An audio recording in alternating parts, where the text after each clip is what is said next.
Hello, আমি তনুশ্রী। শুভ সন্ধ্যা। আজকে রাত্রে বর নিয়ে এসছে চিকেন, তারই তড়িঝড়ি চলছে। কেটে নিচ্ছি পেঁয়াজ অনেকগুলো, আদা রসুন লঙ্কা কুচি সবই করে নিয়েছি, আর কেটে নিয়েছি কিছু আলু। ভাত বসিয়ে দেখলাম বাইরেটা বেশ রাত হয়েছে, বেশ থমথমে। রাত পোহালেই ভোট, ভোট দিতে যেতে হবে। রাজনৈতিক দলের তো চিন্তা দেশই করুক, দেশের জনগণই করুক, আমরা করি সংসারের চিন্তা। সংসার করতে করতে যেন মনে হয় নিজের অস্তিত্ব হারিয়ে ফেলছি আস্তে আস্তে।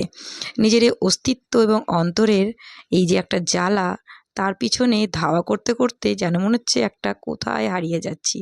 তো এই ধাওয়া শেষ হবে কিনা জানি না এ জীবনে, তবে কিন্তু তার খোঁজ চলবে এ জীবনভর। নিজের অস্তিত্বকে নিজের মতো করে বাঁচিয়ে রাখার নামই তো জীবন। শুধু তো সংসার করলেই হবে না জড়বস্তুর মতো।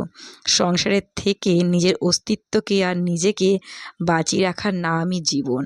এই জীবন কি জানি কেন আস্তে আস্তে যেন হারিয়েই যাচ্ছে জীবন থেকে। আর চিকেনগুলোকেও অনেকক্ষণ ধরে ম্যারিনেট করে রেখেছি, আজকে কুকারেই করছি। ভালো লাগছে না রান্নাটা বেশ করতে, তাই কুকারেই চটজলদি রান্না করে নেব যেমন তেমন করেই। আর রান্না করতে করতে একটু ক্লান্তই হয়ে গেছি। সকালেও রান্না করো, বিকেলেও রান্না করো, রান্নার আর শেষ নেই। রান্না করতে করতে নিজেকে হারিয়ে ফেলো সংসারের মধ্যে। তবে সেই সংসারও কিন্তু তবু তোমার দাম দেবে না। দাম কোনোদিনই কোনো কিছুর পাওয়া যায় না, কারণ সব কিছুই জীবনের অমূল্য। কোনো কিছুরই মূল্য ধারণ করা যায় না, নির্ধারিত মূল্য নেই।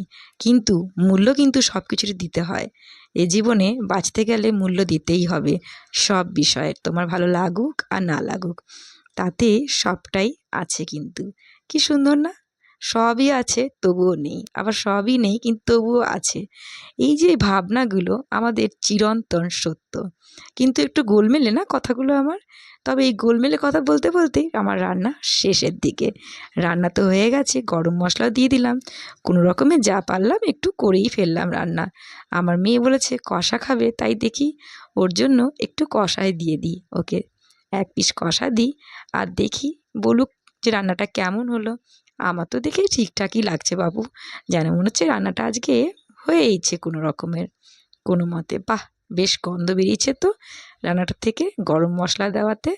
এবার মেয়েকে দিয়ে দিই একটু কষা, ও কষা খেয়ে দেখুক কেমন লাগলো। কেননা রাত হলো বেশ, আর এত রাত্রে ভালো লাগে না। জীবনটা যেন মনে হচ্ছে রাত্রের মতো অন্ধকার হয়ে যাচ্ছে। এই অন্ধকার রাত্রে চিকেন দিয়ে ভাত খাওয়ার মজাই আলাদা। দেখা হবে নেক্সট ভিডিওতে। ততক্ষণের জন্য তোমাদের জন্য রইল থালা ভর্তি চিকেন কষা আর ভাত। আমার রান্নাটা আমার মেয়েই বলুক খেয়ে কেমন হলো। টাটা।